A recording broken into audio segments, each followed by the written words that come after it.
Good afternoon. Well, the Labour Party conference is over. The second party conference of our governing Labour Party, a party that won the general election with a massive majority, but finds itself just 14 months in very deep and in many ways deserved trouble.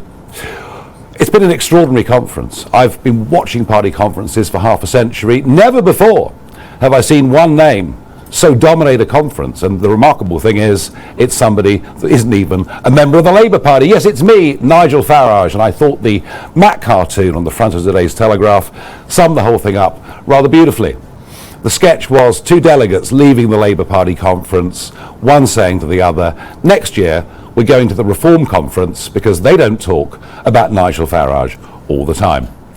It has been obsessive, whether it's the Home Secretary, whether it's the Health Secretary.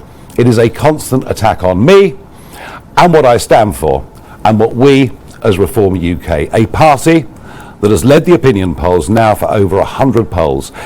It's an attack on everything that we stand for and believe in. What I've learnt this week is that the government are incapable of beating us on our arguments, and as a result the Prime Minister has decided to descend into the gutter and all of his cabinet with him.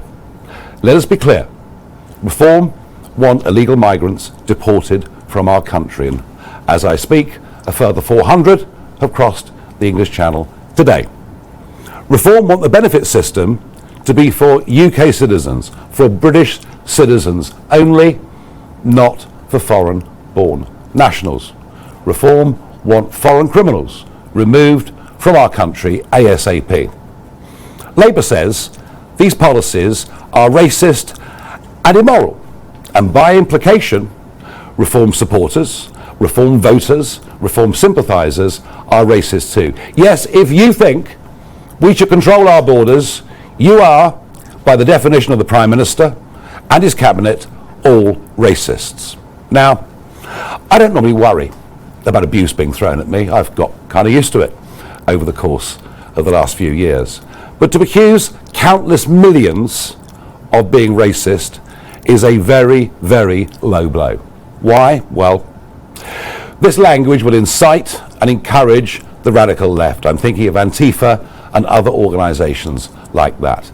It directly threatens the safety of our elected officials and our campaigners. And frankly, in the wake of the Charlie Kirk murder, I think this is an absolute disgrace.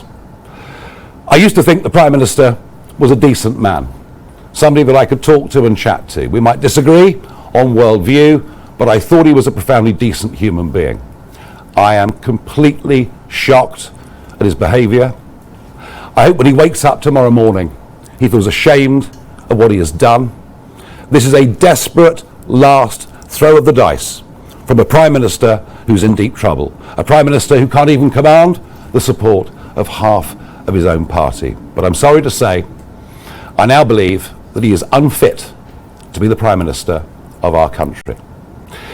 His bizarre attempt this afternoon to invert patriotism and the love of flag was quite extraordinary.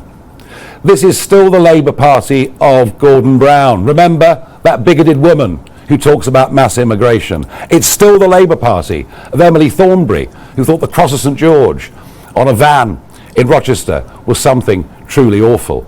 It's a Labour Party that could never accept any sense of English identity, even if it was more tolerant of Scottish or Irish or Welsh identity.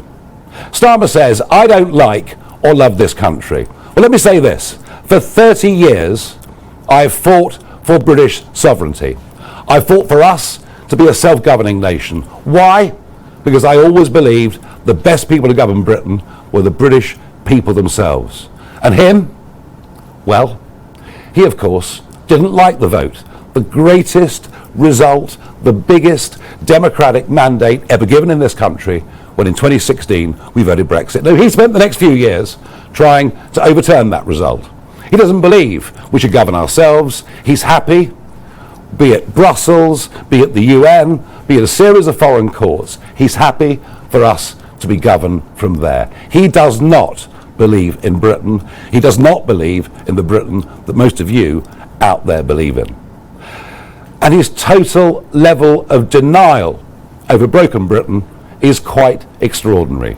We all know the roads are clogged in a way they never were before. We all know you can't get a GP appointment. We all know that crime is out of control.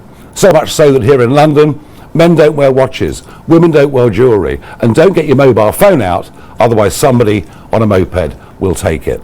Britain is broken and it needs fixing. And our vision for the future is the positive one. We believe that we can do it. This Labour conference lacks any vision, and we are going to continue, I'm sorry to say, in economic, social and cultural decline. But Starmer is right about one thing.